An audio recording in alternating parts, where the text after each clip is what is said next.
먼저 업무 진행 관련 상황부터 살펴보도록 하겠습니다. 여러분들이 업무 진행을 하면서 주로 쓰는 기존 표현들은요. 일단 fix라는 표현이 있습니다. 이것은 확정이라는 말로 바꿔서 쓰는 것이 좋겠죠. 이번 디자인은 내일까지 확정해야 됩니다. 라는 매우 쉽고 편안하고 좋은 표현이 있는데 우리는 이것을 fix하다 라는 말로 바꿔서 쓰곤 합니다. 자, 그런데 fix라고 하는 것은 실제로 어떤 기간이라든가 또는 어떤 사안이라든가 하는 대부분의 경우에 모두 다 자연스럽게 적용하기는 어려울 수 있어서 확정이라는 말로 표현하는 것이 좀 더 범용성을 높이는 데도 도움이 되겠고요. 그 밖에 결정이라든가 고정이라든가 하는 표현으로 바꿔서 써볼 것을 권하는 바입니다. 또한 drop이라는 말도 우리가 흔히 쓰죠. 이것은 중단이라는 말로 바꿔 쓰셨으면 좋겠습니다. 불필요한 기능은 과감히 중단하겠습니다. 와 같은 예문을 생각해 볼 수 있을 텐데요. 실제로 뭔가를 떨어뜨리다 라는 것이 어떤 실패라든가 또는 포기라는 의미가 들어있기도 해서 사실상 비즈니스 상황에서의 중단이라는 표현과는 약간 결이 다른 의미일 수도 있으니 여러분들께서 오해를 불러일으킬 수 있다라는 점 주의하셔야 되겠습니다. 중단이 아닌 바꿔서 쓸 수 있는 다른 표현으로는요. 폐기 또는 삭제와 같은 표현이 있으니 이 중에서 더 적합한 맥락적 의미의 표현을 골라 쓰실 수 있어야 되겠습니다. 그 다음에는 스펙업도 보도록 하겠습니다. 스펙을 보다 더 좋게 만든다 라는 뜻일 텐데요. 이것은 성능 개선이라는 말로 바꿔 쓰셨으면 좋겠습니다. 앱의 보안 기능을 대폭 성능 개선했습니다. 와 같은 표현을 통해서 실제로 우리가 굳이 스펙업이라는 표현을 쓰지 않더라도 적확한 의미의 표현이 가능하겠고요. 이는 성능 향상이라는 표현으로도 바꿔 쓸 수 있겠습니다. 또는 100번 양보해서 업그레이드라는 표현, 조금 더 일반적이고 조금 더 보편적인 표현으로라도 바꿔서 써보실 것 권합니다. 계속해서 보시면 commit이라는 표현도 있죠. 헌신이라는 말로 바꿔 쓸 것, 그리고 전념 또는 집중이라는 의미로도 쓸 수 있는 표현 되겠습니다.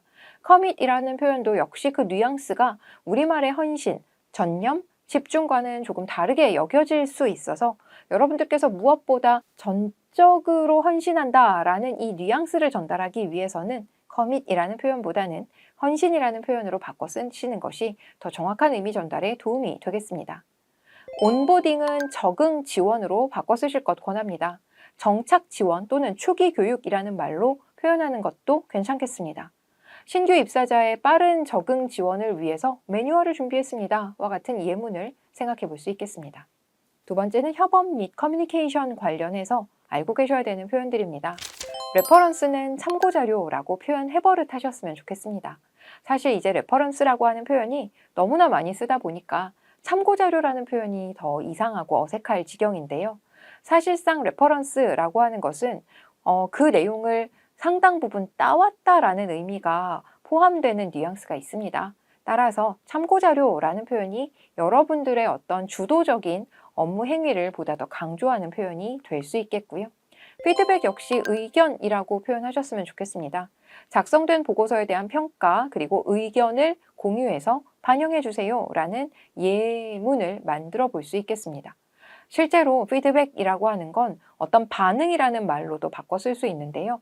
비즈니스 상황에서는 이와 같은 어떤 반응이라고 하는 측면보다는 의견이라는 측면에서 보다 더 정밀한 의미가 사용되는 경우가 많으니까요.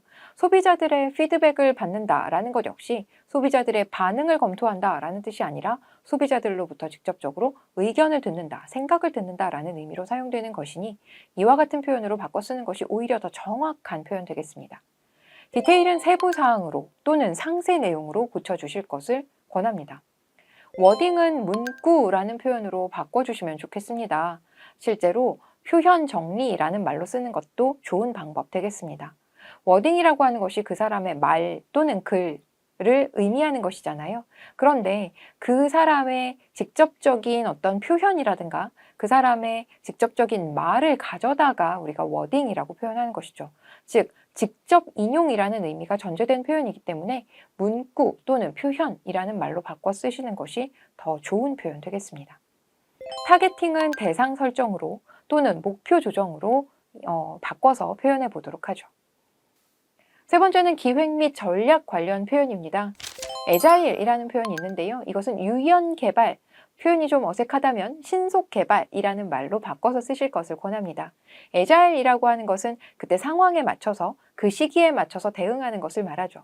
따라서 유연 개발 방식을 도입해서 프로젝트 속도를 높였다와 같은 예문을 표현해 볼 수 있겠고요.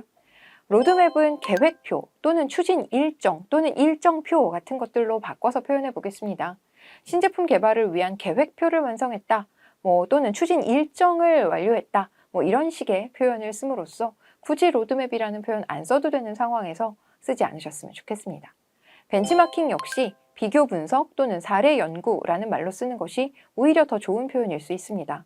항상 좋은 것을 가져다 쓰고 성공적인 것을 가져다 쓰는 것만이 벤치마킹은 아니니까요.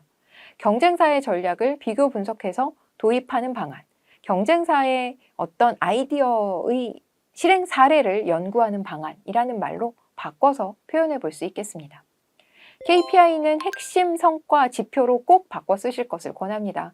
이번 분기의 핵심 성과 지표는 신규 가입자 증가율입니다. 와 같이 실제로 타겟팅하는, 즉 핵심적으로 두고 있는 성과를 이루어내기 위해서 필요한 지표를 우리가 이와 같이 핵심 성과 지표 또는 주요 성과 지표라고 표현할 수 있습니다.